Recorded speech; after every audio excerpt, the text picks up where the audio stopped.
I stood at the kitchen window of my ranch house, watching the morning sun spread across 2,000 acres of Texas prairie that had been in my family for 3 generations. The coffee in my hand was still hot, steam curling up past my face as I surveyed the land I had fought to keep after my husband died 7 years ago. This ranch was more than property. It was my history, my identity, the place where I had raised my daughter and buried my greatest love. My phone buzzed on the counter, a text from my daughter Sophie. "Mom, can we come by this afternoon? Julian wants to talk to you about something important." I smiled, despite the unease that crept into my chest whenever my son-in-law's name appeared. Julian had married Sophie 3 years ago in a beautiful ceremony, under the oak trees near the south pasture. He had seemed perfect then, charming and attentive, with a family business in agricultural equipment that complemented our ranching life. But over the past year, something had shifted. I noticed the way he looked at my land with appraising eyes, the questions he asked about property values and water rights. I texted back that they should come for lunch, then set about preparing chicken enchiladas and Spanish rice. Cooking always steadied my nerves, and I needed steadiness today. They arrived just after noon, Julian's expensive truck kicking up dust on the drive. Sophie hugged me tightly, her blonde hair smelling of the lavender shampoo she had used since high school. She looked tired, I thought, with shadows under her green eyes that makeup could not quite hide. "Thanks for having us, Camilla," Julian said, his smile wide and white. He was handsome in that calculated way some men were, with perfectly styled dark hair and clothes that cost more than they should. He worked for his family's company, Harper Agricultural Supply, a business his grandfather had started 50 years ago. They sold tractors, irrigation systems, and farming equipment across 3 counties. We sat down to eat, and the conversation stayed light through the meal. Sophie told me about her new position at the veterinary clinic in town. Julian talked about expansion plans at Harper Agricultural. I listened, nodded, and watched. Finally, over coffee and pecan pie, Julian leaned forward with his elbows on the table. "Camilla, we wanted to discuss something with you. Something that could be really beneficial for everyone." I set down my fork. "I am listening." "You know how much we love this ranch," he began, glancing at Sophie, who smiled uncertainly. "But we have been thinking about your future, especially after that fall you had last month." The fall. I had slipped on wet tile in the bathroom and bruised my hip badly. Nothing serious, but it had frightened Sophie. I could see her fear now, written plainly on her face. "I am fine, sweetheart," I said to her directly. "It was just a stumble." "But Mom, you are out here alone," Sophie said, her voice tight with concern. "What if something worse happens? What if you break a bone and cannot get to a phone?" "Your daughter has a point," Julian added smoothly. "This place is remote. Beautiful, but remote. We have been looking at options that might give you more security while also setting up Sophie's future." My spine straightened. "What kind of options?" "There is a development company interested in this area," Julian said. "They are looking to build a resort community. Luxury homes, a golf course, amenities. They have made inquiries about several properties in this region, including yours." I kept my face neutral, but my heart began to pound. "I am not interested in selling." "Just hear us out," Julian said, that smile still in place. "The offer would be substantial, enough that you could buy a beautiful condo in town, somewhere safe and comfortable. Sophie would not have to worry about you anymore, and the money left over could secure both of your futures." Sophie reached across the table to touch my hand. "We are not trying to push you, Mom. We just want you to be safe and happy." I looked at my daughter, my only child, the girl I had raised to be strong and independent. She believed her husband's concern was genuine. She could not see what I saw, the gleam of opportunity in Julian's eyes that had nothing to do with my safety. "How much are they offering?" I asked quietly. Julian named a figure that would have impressed most people. It was generous by conventional standards, though nowhere near what the land was actually worth, especially if development was coming to the area.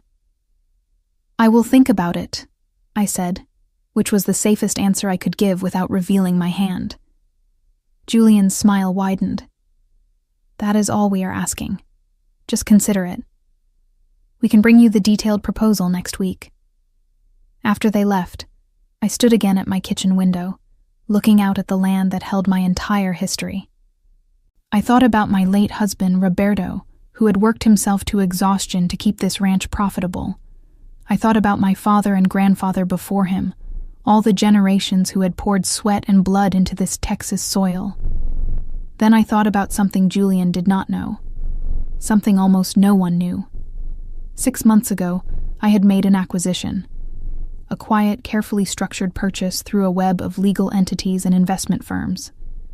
It had taken most of my liquid assets and some creative financing, but I had managed it.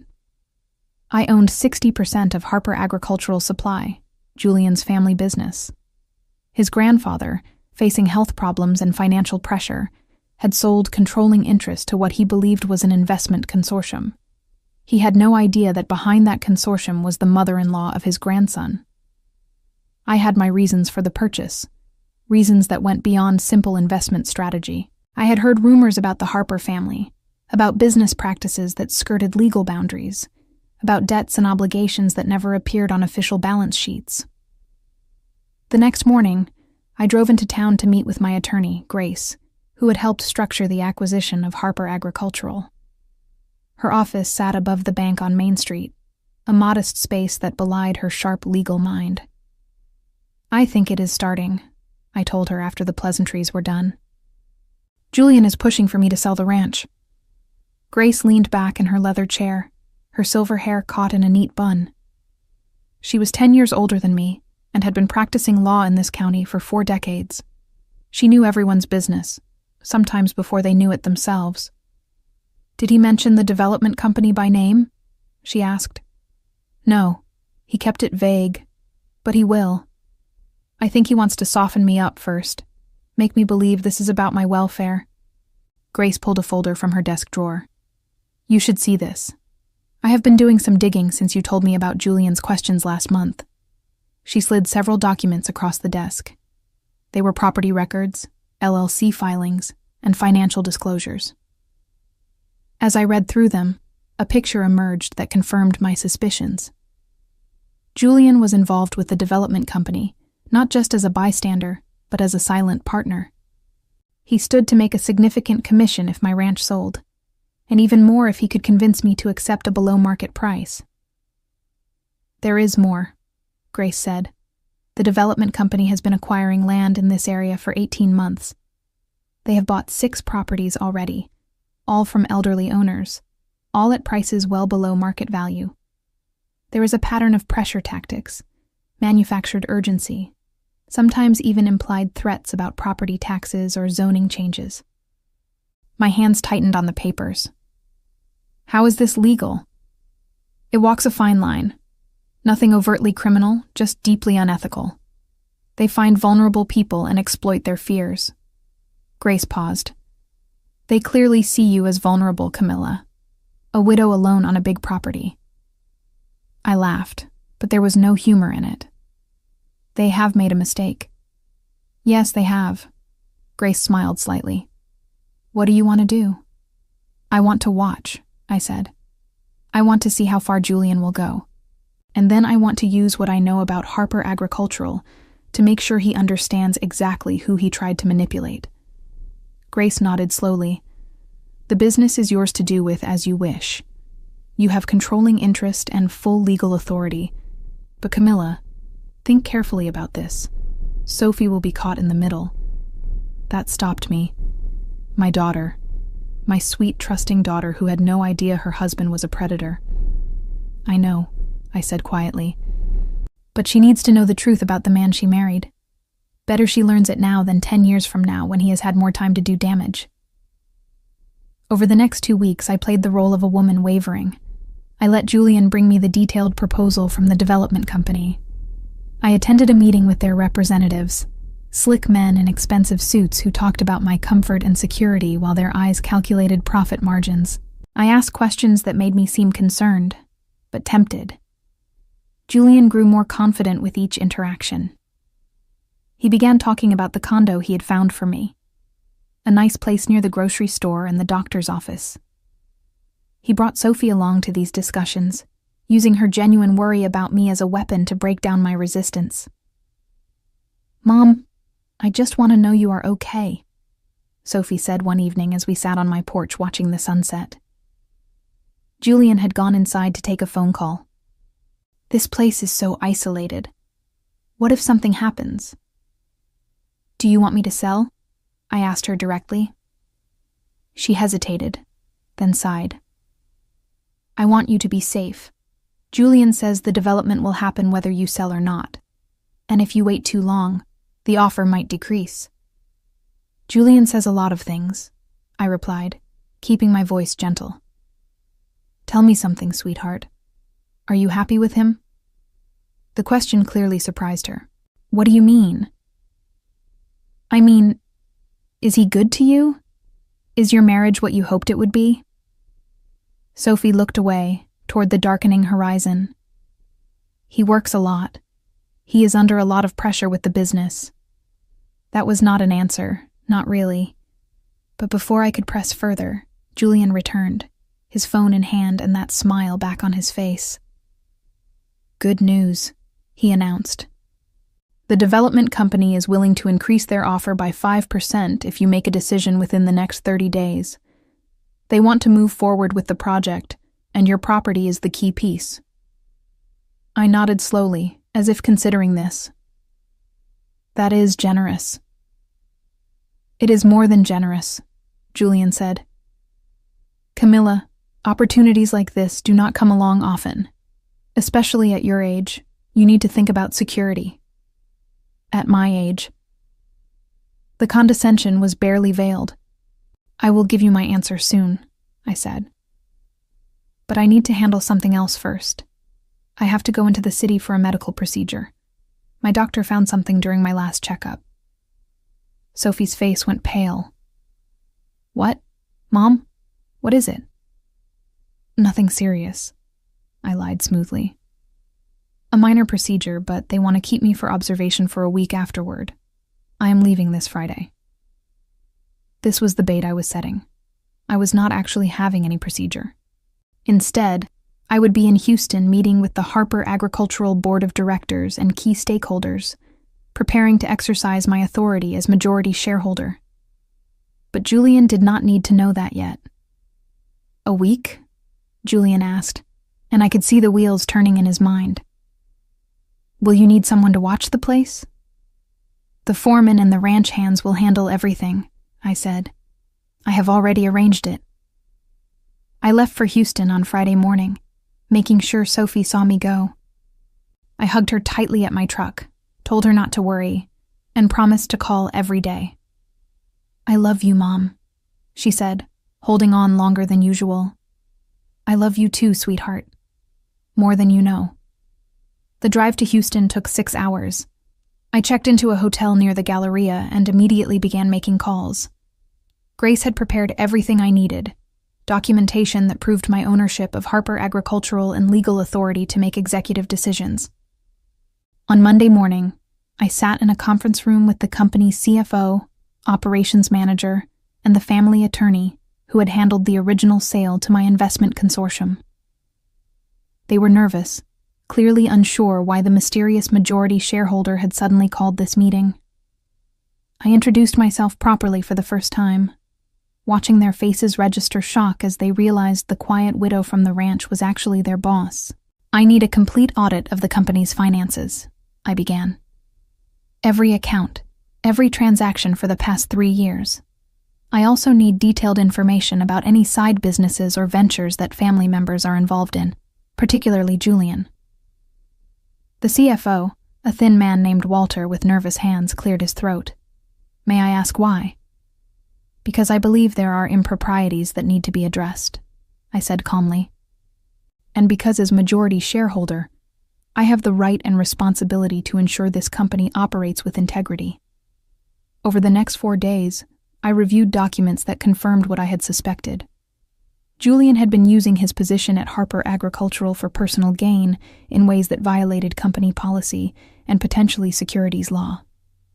He had been steering clients toward the development company, receiving kickbacks that he never disclosed. He had been inflating equipment prices and pocketing the difference. He had been systematically looting the business his grandfather had built. But the most damning discovery came on Thursday afternoon, when Walter brought me a file he had been reluctant to share. "This is delicate," he said quietly. "It involves your daughter." My stomach tightened as I opened the file. Inside were loan documents, property deeds, and financial statements. Julian had taken out loans against Harper Agricultural assets without proper authorization, using forged signatures from his grandfather. He had used some of that money to finance his lifestyle, but a significant portion had gone toward options and deposits on land surrounding my ranch. He had been planning this for over a year, positioning himself to profit massively from the development, and in several documents, he had forged Sophie's signature, making her appear complicit in his schemes. I felt rage rise in me like a physical force. He had not only targeted me, but he had put my daughter at legal risk to serve his greed. "Walter," I said, my voice cold and steady, "I need you to prepare documentation for a full corporate restructuring. Julian is to be terminated immediately, effective today. All his accounts are to be frozen, and all access to company systems revoked. And I need you to contact the district attorney's office. I believe we have evidence of fraud that needs to be reported." Walter nodded, relief evident on his face. "I have been waiting for someone to address this. Julian has been out of control for months, but his grandfather would not hear any criticism." "His grandfather does not run this company anymore," I said. "I do." That afternoon, while I was still in Houston, my phone rang. It was Sophie, her voice high with panic. "Mom, something crazy is happening. Julian just got a call from his office. They are saying he has been fired, that there is some kind of investigation. He is furious. He is saying it is a mistake, that someone is sabotaging him." I took a deep breath. "Where are you right now?" "At home. Julian is throwing things, Mom.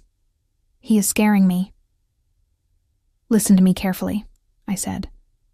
"I want you to pack a bag and drive to your friend Hannah's house. Do it now while he is distracted." "Can you do that?" "What? Why? Mom, what is going on?"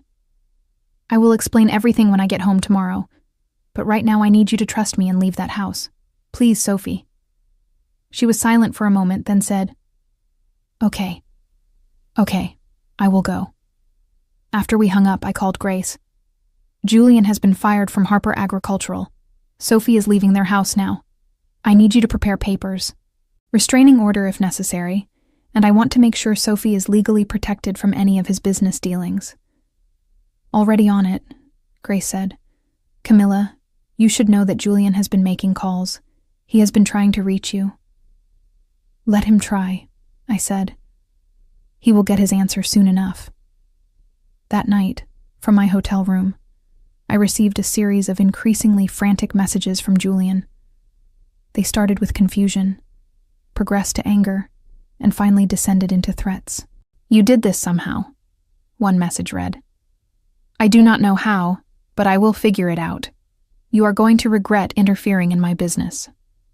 Another said, "Sophie and I are coming to your ranch tomorrow. We need to talk about the sale. This needs to happen now." I did not respond to any of them. Instead, I forwarded all the messages to Grace and to the investigator the district attorney's office had assigned to Julian's case. On Friday morning, I checked out of the hotel and began the drive back home. The Texas landscape rolled past my windows, flat and endless and beautiful. I thought about what was waiting for me, the confrontation that was inevitable now. Julian thought he was coming to my ranch to pressure a vulnerable old woman into selling her property. What he did not know was that I had dismantled his entire life in the span of a week. His job was gone. His reputation was destroyed. His illegal schemes were now under criminal investigation. and the woman he had tried to manipulate owned the business that bore his family name. I arrived home late Friday afternoon, pulling up to my ranch house just as the sun began its descent toward the western horizon. The place looked exactly as I had left it, peaceful and unchanging. But I knew that peace was about to shatter. My foreman, Diego, was waiting on the porch. He was a sturdy man in his 60s, who had worked for my family for 30 years. He stood when he saw my truck, his weathered face troubled. "Miss Camila," he said as I climbed the steps, "we have had some visitors while you were gone." "Julian?" "Him and some other men. They came 3 days ago, Wednesday afternoon. Had surveying equipment, were walking your property taking measurements and photographs." My jaw tightened. "Did you stop them?" "I told them they were trespassing and needed to leave. Julian said he had your permission, that you had agreed to sell, and the survey was part of the process. I told him I had heard nothing from you about any sale, but he insisted." Diego's expression darkened.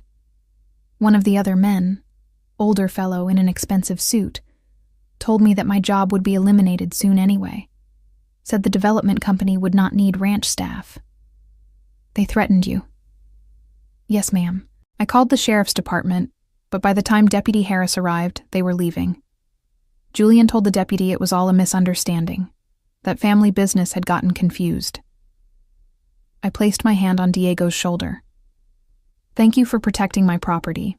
I promise you, there will be no sale and no development. Your job is secure." Relief flooded his features. "What is happening, Miss Camila? That boy has never acted right, but this is something else." "Yes," I agreed. "It is something else entirely. And it ends today." I went inside and found my house exactly as I had left it, nothing disturbed. But knowing Julian had been here, walking my land with surveyors and developers, treating my property as if it were already his, ignited a fury I could barely contain. I called Grace. "He trespassed. He brought surveyors onto my property without permission." "I know," Grace said. "Diego called me after he called the sheriff. I have been documenting everything." "Camila, the district attorney is moving fast on this. They found enough evidence in the Harper agricultural records to charge Julian with fraud, forgery, and embezzlement. A warrant for his arrest will be issued Monday morning." "Does he know?" "Not yet. The DA wants to move carefully because of the family connections. The Harpers are well known in this county." "Not as well known as they think," I said. "Grace, I want to confront him. I want him to come here and face what he has done. That might not be wise. Maybe not, but it is necessary. For Sophie's sake, if nothing else. She needs to see who he really is, and it needs to happen before he is arrested. Otherwise, he will spin this as persecution, make himself the victim." Grace was quiet for a moment. "If you are determined to do this, at least have the sheriff present, and let me be there too." "Agreed. Can you arrange it for tomorrow? I will invite Julian here under the pretense of finally giving him my answer about the ranch." After we finalized the plan, I called Sophie. She answered on the first ring, her voice strained. "Mom, thank God. Are you okay? Julian has been frantic trying to reach you." "I am home now, sweetheart. Can you and Julian come to the ranch tomorrow morning? I have made my decision about the sale, and I want to discuss it with both of you." "Really? Oh, Mom, that is great. Julian will be so relieved. He has been under so much stress this week." The irony of her words cut deep. "I can imagine. Tell him to be here at 10 in the morning." "We will be there. And Mom, thank you for considering this. I know it is a big change, but I really think it is for the best." I closed my eyes, hating that my daughter had been deceived so thoroughly. "We will see, sweetheart. We will see." That night, I barely slept. I walked through my house in the darkness, touching the furniture my grandparents had made, looking at photographs of my family spanning generations. This was not just a house or a piece of land. It was the physical embodiment of my history, my identity, my legacy. And Julian had tried to take it from me through manipulation and lies. Saturday morning dawned clear and bright. I dressed carefully, choosing jeans and a denim shirt, ranch clothes that reminded me who I was. I made coffee and waited. Sheriff Thompson arrived first, parking his cruiser near the barn where it would not be immediately visible. He was a tall black man in his 50s who had known my husband well. He understood what was at stake. "This is an unusual request, Camilla," he said as we stood in my kitchen. "But given what Grace told me about the investigation, I understand why you want witnesses." "I need Sophie to hear the truth from Julian's own mouth," I said. "She will not believe it otherwise. She loves him, trusts him. This is going to destroy her." "Sometimes destruction is necessary for rebuilding," the sheriff said quietly. Grace arrived 20 minutes later, parking near the sheriff's cruiser. She carried a briefcase full of documents, evidence of Julian's crimes and my ownership of Harper Agricultural. At exactly 10 in the morning, Julian's truck came up the drive. I watched from the window as he parked, noting the tension in his movements. He looked like a man barely holding himself together. Sophie emerged from the passenger side, smiling nervously. I met them at the door, hugging Sophie and nodding coolly at Julian. "Come in," I said. "I have coffee made." We settled in the living room, Sophie on the couch beside Julian, me in my father's old leather chair. Julian was trying to project confidence, but I could see the cracks. His eyes were bloodshot, his jaw tight. "Thank you for seeing us, Camilla," he began. "I know this week has been difficult for you with the medical issues and everything. How did the procedure go?" "There was no procedure," I said calmly. "I lied about that." Sophie blinked in confusion. "What? Why would you lie?" "Because I wanted to see what would happen if I left the ranch unattended. I wanted to know how far certain people would go when they thought I was vulnerable and distracted." Julian's expression shifted, wariness creeping into his eyes. "I do not understand." "Yes, you do." I leaned forward. "You came onto my property while I was gone. You brought surveyors. You walked my land as if you already owned it, measuring and photographing, planning how to divide it up for your development partners." Sophie turned to Julian, her face pale. "Is that true?" "It was just preliminary work," Julian said quickly. "We were trying to help move the process along so that when you decided to sell, everything would be ready. We were doing you a favor, Camilla. A favor." I let the word hang in the air. "The same way you were doing me a favor by arranging a sale price well below market value? The same way you were doing Sophie a favor by forging her signature on loan documents?" The room went silent. Sophie stared at Julian, shock dawning on her face. What is she talking about? Julian stood abruptly. "This is ridiculous. I do not have to listen to these accusations."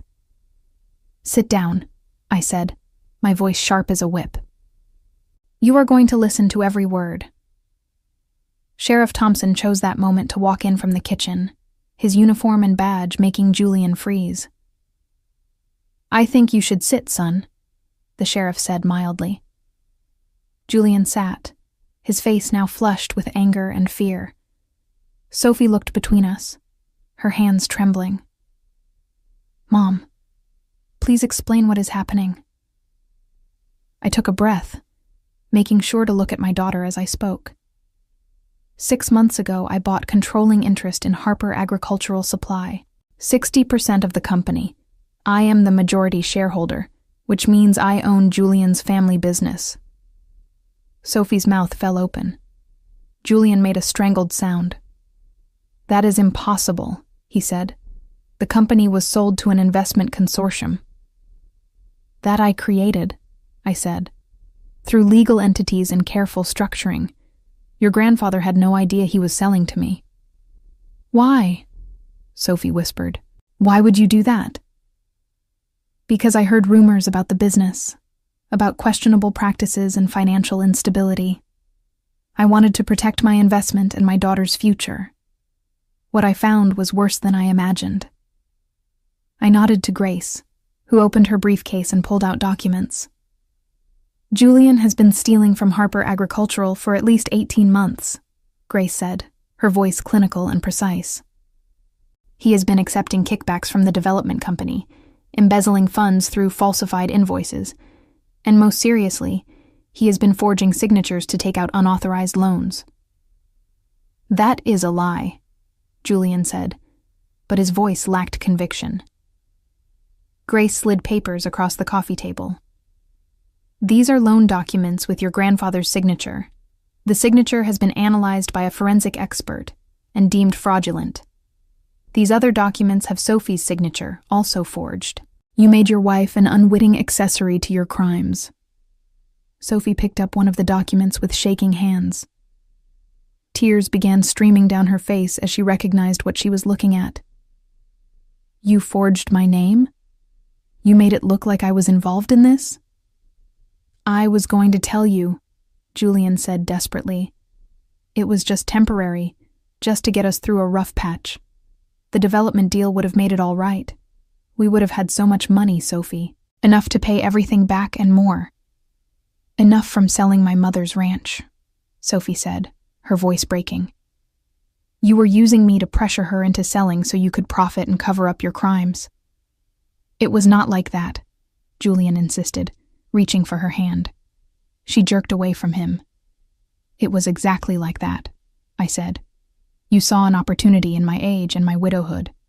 You thought I would be easy to manipulate, that I would believe your concern for my welfare was genuine. You thought you could pressure me through Sophie, use her love for me as a weapon. Julian's face twisted with anger. You think you are so smart, Don, not you. You think you have won, but you have destroyed your daughter's marriage. You have humiliated her.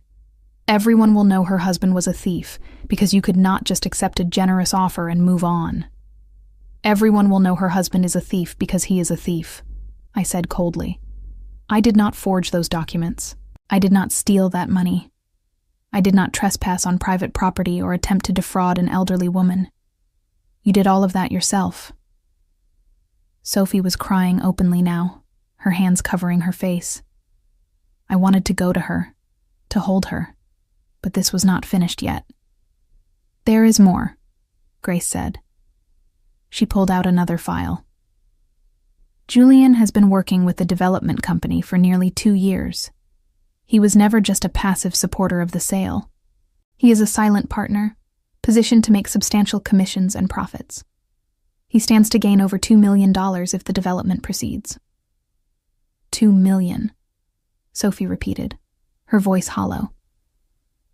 That is why he was so insistent, I said. That is why he brought surveyors onto my property without permission. He is desperate because his other schemes are falling apart, and he needs this deal to save himself. Julian stood again, this time moving toward the door. Sheriff Thompson blocked his path. Where do you think you are going? The sheriff asked. I do not have to stay here and be attacked, Julian snarled. This is harassment. You have no right to keep me here. Actually, I do, I said. This is my property and you are trespassing. Sheriff Thompson, I want to press charges for the trespass earlier this week. Consider it done, the sheriff said. He pulled out his handcuffs. Julian, I also need to inform you that there is a warrant being prepared for your arrest on charges of fraud, forgery, and embezzlement. It will be issued Monday morning. You are not under arrest at this moment, but I strongly advise you to contact an attorney. The color drained from Julian's face. He looked at Sophie, at me, at the sheriff, as if trying to find a way out. There was none. Sophie, he said, his voice cracking, you have to believe me. I did this for us. I did it so we could have a good life. Sophie stood, wiping her eyes. When she spoke, her voice was steady despite the tears. You did it for yourself. You used me, you used my mother, and you destroyed your own family's business with your greed. She turned to me. Mom, I am so sorry. I did not know. I should have seen it, but I did not want to believe he could be like this. I went to her then, pulling her into my arms. You have nothing to be sorry for, sweetheart. This is not your fault. Julian watched us, and I saw the moment he realized he had lost everything. His wife, his job, his reputation, his freedom.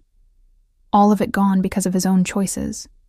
This is not over, he said, but the threat was empty. Yes, I said quietly. It is. Sheriff Thompson escorted Julian out, leaving instructions for him to remain in the county and available for questioning. Grace packed up her documents, promising to help Sophie with whatever legal proceedings would follow. After everyone left, Sophie and I sat on the porch watching the afternoon sun paint the prairie in shades of gold. She had cried herself out and now sat in silence, processing everything that had been revealed. How long have you known?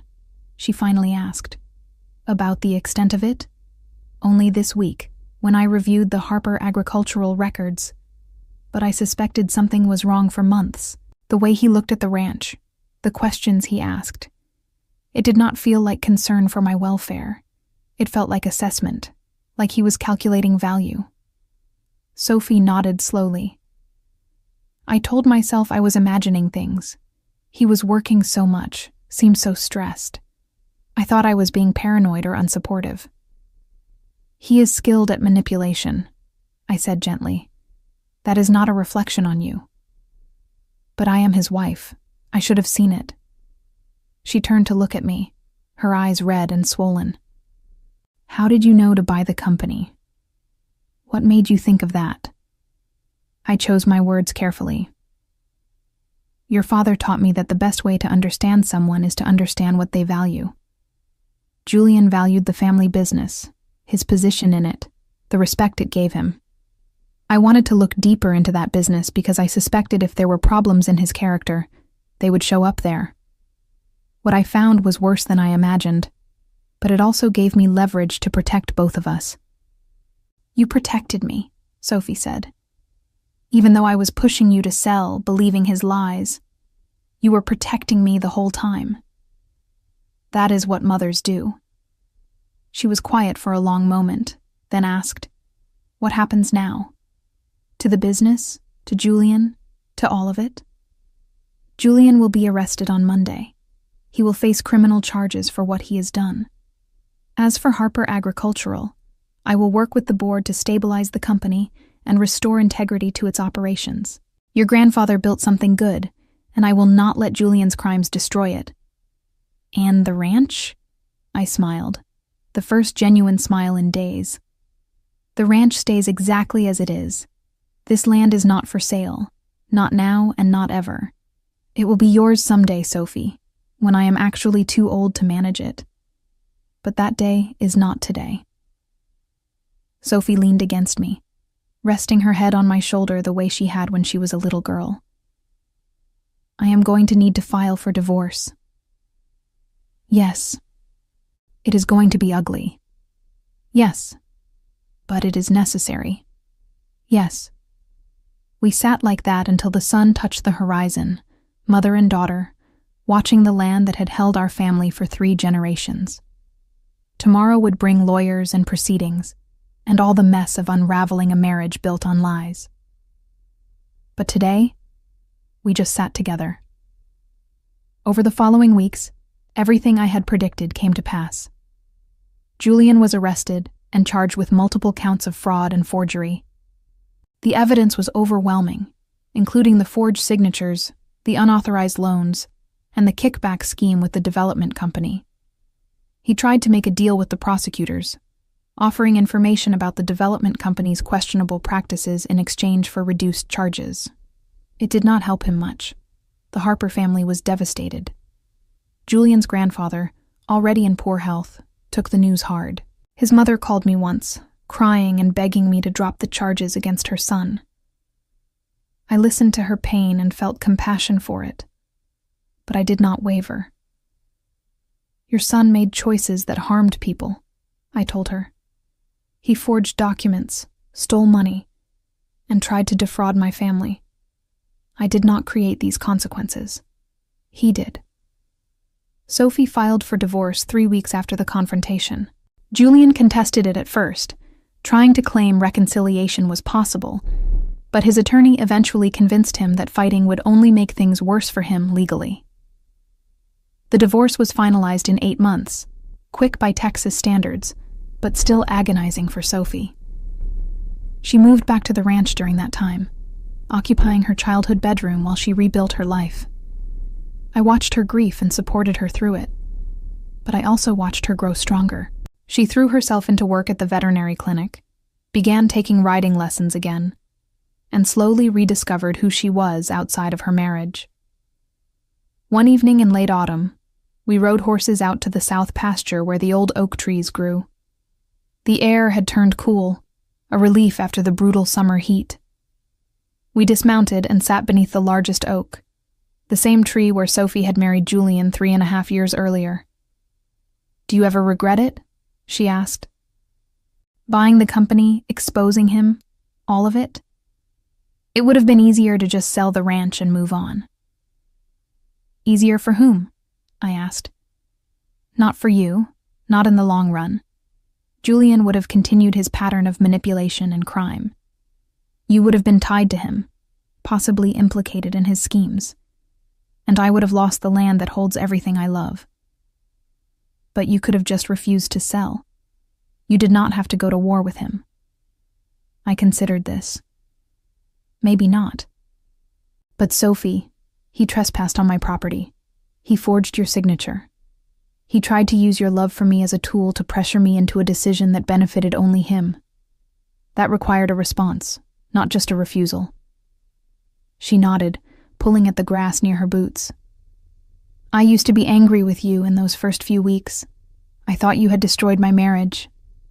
"I know. But you did not destroy it. It was never real. He never loved me, not really. I was just useful to him." "That is not true," I said firmly. "Julian is capable of love, just in a limited, selfish way. He loved what you represented, how you made him look, the access you gave him. That is not the same as loving who you are, but it is not nothing either." Sophie looked at me with tears in her eyes. "How do you get past it? How do you trust anyone again?" "Slowly," I said, "carefully. But you do. Because the alternative is letting his betrayal poison the rest of your life, and he does not deserve that power." We rode back to the house as dusk fell, the prairie turning purple and gold around us. Inside, I made dinner while Sophie set the table, falling into comfortable routines that felt like healing. That night, after Sophie went to bed, I stood at my kitchen window one more time, looking out at the land I had fought to keep. I thought about Julian and his arrogance, how he had assumed my age and widowhood made me weak. He had learned otherwise, though the lesson had cost him everything. The trial began in early spring, nearly 6 months after Julian's arrest. The courthouse in the county seat was an old stone building with columns and tall windows, a structure that had witnessed justice for over 100 years. I attended every day, sitting in the gallery with Grace beside me. Sophie stayed away, unable to face watching her ex-husband in court. The prosecution laid out their case methodically. They presented the forged loan documents with expert testimony about the signature analysis. They showed the financial records from Harper Agricultural that proved embezzlement. They brought in witnesses from the development company who testified about the kickback arrangement, though several of them had been granted immunity in exchange for their cooperation. Julian's defense attorney tried to paint him as a young man under pressure, someone who had made mistakes but had not intended real harm. It was a weak strategy given the evidence, and the jury saw through it. They deliberated for less than 4 hours. Guilty on all counts. I watched Julian's face as the verdict was read.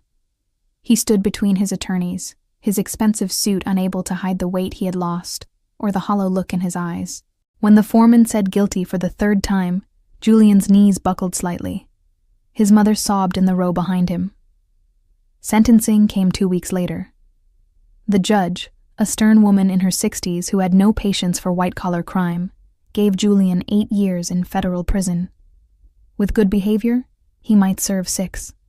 His attorney asked for leniency, citing his youth and his family's standing in the community.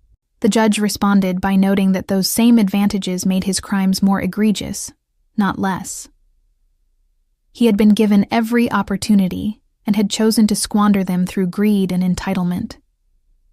As they led Julian away in handcuffs, he looked back at the gallery. His eyes found mine, and in that moment, I saw something I had not expected. Understanding. He knew, finally, that he had underestimated me catastrophically. He had thought me easy prey, and had discovered instead that I was his destruction. After the sentencing, I drove back to the ranch alone. Grace had offered to come with me, but I needed the solitude of the drive, the long empty roads and wide sky. I needed to process what I felt, which was not triumph, but something more complicated. Satisfaction mixed with sadness. Justice mixed with the bitter taste of family betrayal. Sophie was waiting when I got home, sitting on the porch with 2 glasses of iced tea. She had been following the trial through news reports but had asked me not to give her details. "Is it over?" she asked as I climbed the steps. "Yes, 8 years." She nodded, taking this in. "Do you feel better, now that he has been punished?" "I feel like justice was served," I said carefully. "That is not the same as feeling better." We drank our tea in silence, watching the sun move across the sky. A hawk circled overhead, riding the thermals.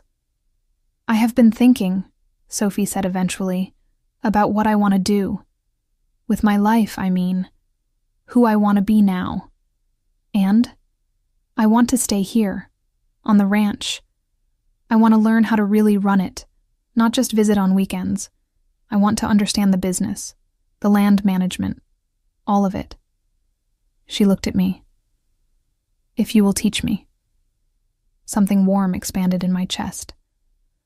"I would like nothing more." "I know I was not interested before," she continued.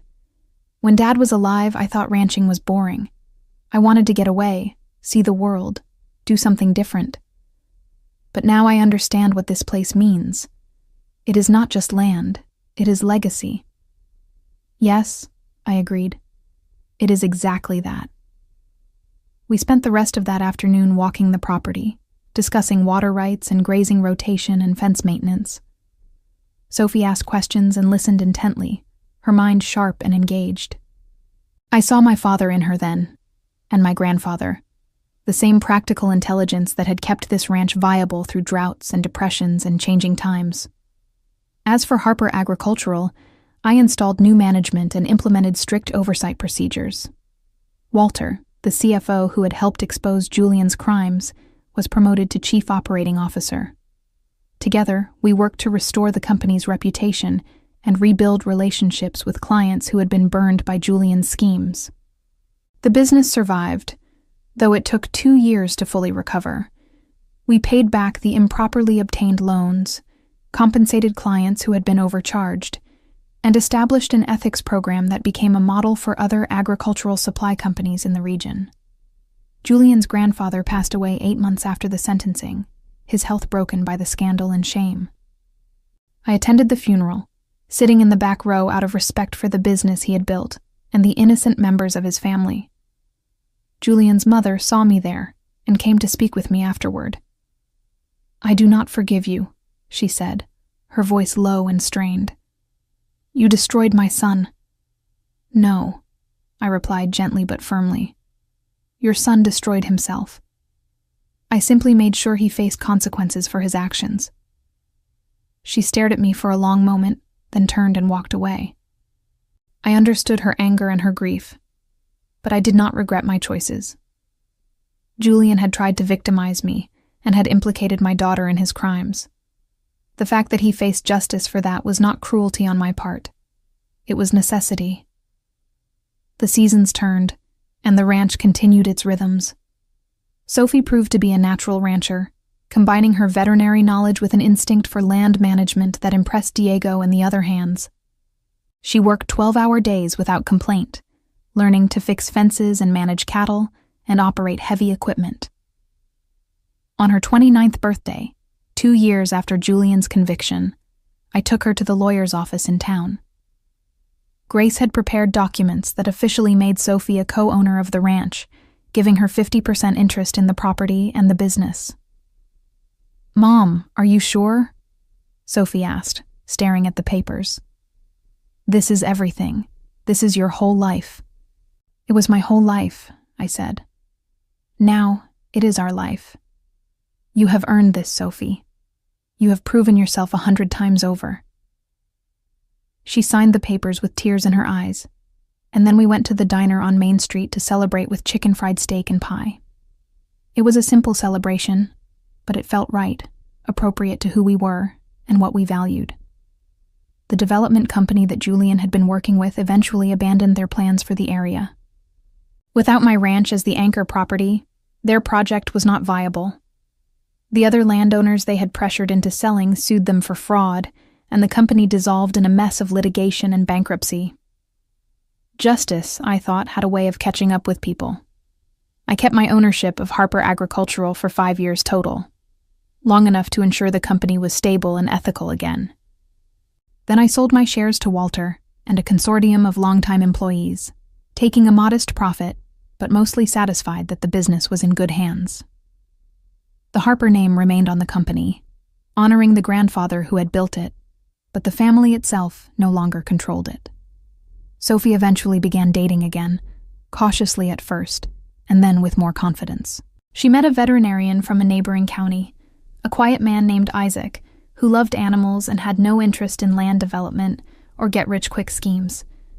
They dated for 3 years before getting engaged, taking their time to build something solid. I liked Isaac. He was humble and hard-working, and most importantly, he treated Sophie as an equal partner. When he asked for my blessing to marry her, I gave it readily. "Just so you know," I told him with a slight smile, "this family has a history of eating men alive when they try to take advantage of us." Isaac laughed nervously. "Sophie told me about Julian. I promise you, I am nothing like him." "I know," I said. "That is why I am giving you my blessing." They married on the ranch, but not under the oak trees in the south pasture. Sophie chose a different location, a clearing near the creek where wildflowers grew thick in spring. She wanted to make new memories, she said, not be haunted by old ones. As I watched her marry Isaac, surrounded by friends and genuine love, I felt the last piece of my anger at Julian finally release. He had taken years from Sophie's life, but he had not broken her. She had survived him and become stronger, more cautious, but also more confident in her own judgment. Julian wrote to Sophie once from prison, a long letter that apparently tried to explain himself and ask for forgiveness. She showed it to me, asking what I thought she should do. "That depends," I said. "What do you want?" "I want to feel nothing when I think about him," Sophie admitted, "but I still feel angry. Is that wrong?" "No. Anger is healthy when it is proportionate to the harm done.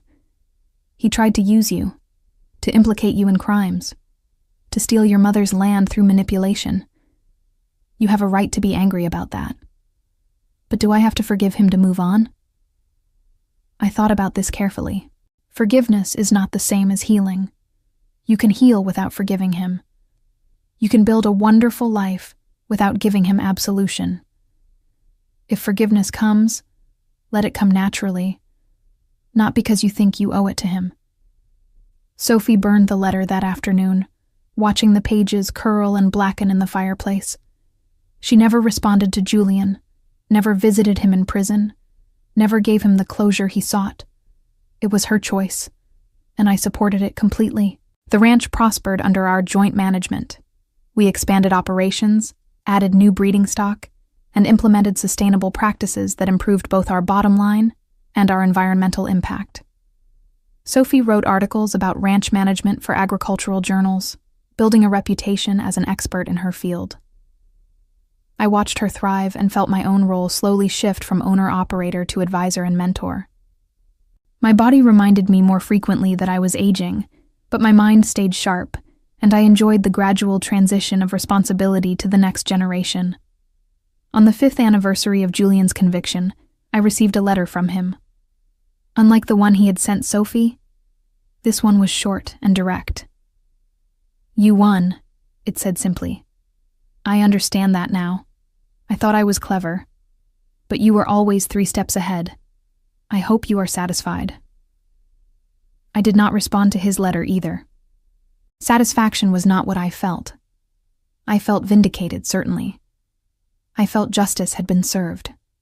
But satisfaction suggested a joy in his downfall that I did not actually experience. What I felt was relief that my daughter was safe, that my land was secure, that a man who hurt people had been stopped. Years continued to pass in the way years do on a ranch, marked by seasons and cattle sales and the endless work of maintaining land. Sophie had a daughter, my granddaughter, whom she named Rosa after my mother. Holding that baby in my arms for the first time, I felt the continuity of generations, the unbroken line from my grandfather to this small new person who would someday inherit the land we had all fought to preserve. Julian was released after serving 6 years of his sentence. I heard about it through Grace, who still kept track of such things. He left Texas immediately, moving to Oregon to live with a cousin. His mother had passed away while he was in prison, and his father wanted nothing to do with him. The Harper family had closed ranks against him, unwilling to be associated with his crimes. I wondered occasionally what his life was like now, whether he had learned anything or simply felt sorry for himself. Then I decided it did not matter. He was no longer my concern, no longer anyone's concern in our county. He had become irrelevant, which was perhaps the greatest punishment of all for someone who had craved significance. Sophie never asked about him, and I took my cue from her. Some chapters close completely, and there is no need to keep revisiting them. On my 60th birthday, Sophie threw a party at the ranch, inviting friends and neighboring ranchers and everyone who had been part of our lives. It was a beautiful evening, warm but not oppressive, with a breeze that carried the scent of prairie grass and distant rain. Diego, now in his 70s but still working part-time, gave a toast that made me cry. He talked about my husband, about the hard years after his death when I could have sold out but chose to fight instead. He talked about my strength and my wisdom, about how I had protected not just land, but a way of life. "Miss Camilla taught us all something important," Diego said, raising his glass. "She taught us that real power is not about money or manipulation. It is about knowing who you are and refusing to be moved from that position."